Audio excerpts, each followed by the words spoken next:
How did you start the Fiend Club? We just basically put little inserts inside all the 45s.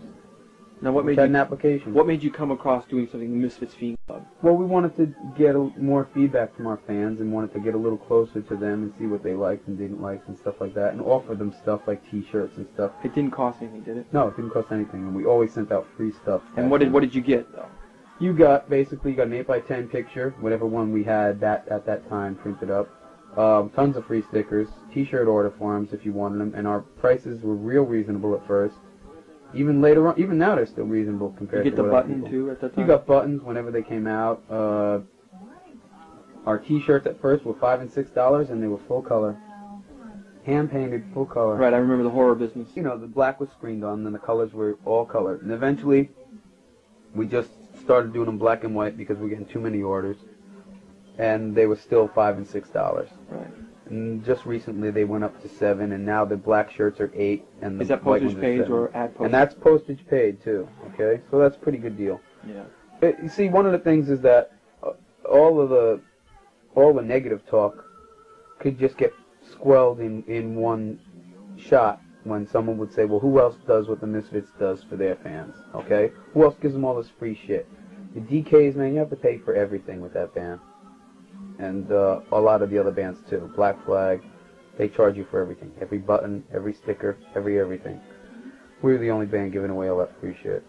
And a lot of bands followed suit, but it was always the younger bands who weren't signed.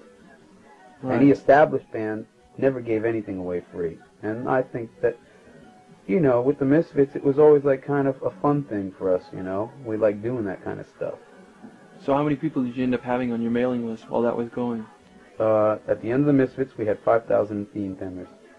Now, did you ever take people's names off, or it just always just grew and you didn't say like... No, oh, we took people's names off, too. Oh, you did? Yeah, if we didn't hear from them in a long time and stuff, or we got mail back that said move, no forwarding address, stuff like that. That happens a lot. So at the end, it was still, though, about 5,000 active Fiend members. Do you still keep that list today? I still have it somewhere. I don't know. I don't use it for Sam Hain. No? No. Okay. Sam Hain has its own totally new list. So then you offered all the shirts through the Fiend Club and anything that you... Records, too. We sent out for free. Anyone who ordered, like, T-shirts and stuff like that, we sent out for free Walk Among Us posters that we gotten from Slash. Right. And we also sent them out sometimes to just people who were just real fanatical about the band and stuff and would write 3 or 4 page letters and just... We would send them posters and everything immediately. Right. We also sent out some of the silkscreen posters we did, the gig posters. Now, how many of those did you make to send out? We didn't make them to send out. Basically, there'd be extra ones left over from the gig. You just throw a special and thing we in. throw them in, a special once in a while, stuff like that. And when they were gone, they were gone. I wish I had some of that stuff right now because it's worth a lot of money. So basically, all the stuff that was in the Fiend Club, you guys made within yourself? Yeah. We fronted the money for it. We, you know. So it wasn't something that you made money at? No. You just did it for the Fiends or the fans? Or... Well, we never sold any of the buttons. They all went out for free. And we never sold any of the stickers. They all went out for free. And you made all the T-shirts here? Yep. How many would you do at a shot, or would you use plastisol and just leave it in the screen and then just do it? No, we don't use plastisol. We use Decaprint. Is that what you used at that time too? Yep. Was Decaprint? Yeah. And basically, I can remember screening up so many shirts that I didn't have any time to sleep. Still like that now. But I remember to finance the Earth AD record, I tried to get money left and right because I had no help from Jerry and those guys at that time. And I got a deal with this German place wanted to open up a Misfits store in Germany. Right. And Screen Records, you know. Okay. And I did a $1,000 deal with them.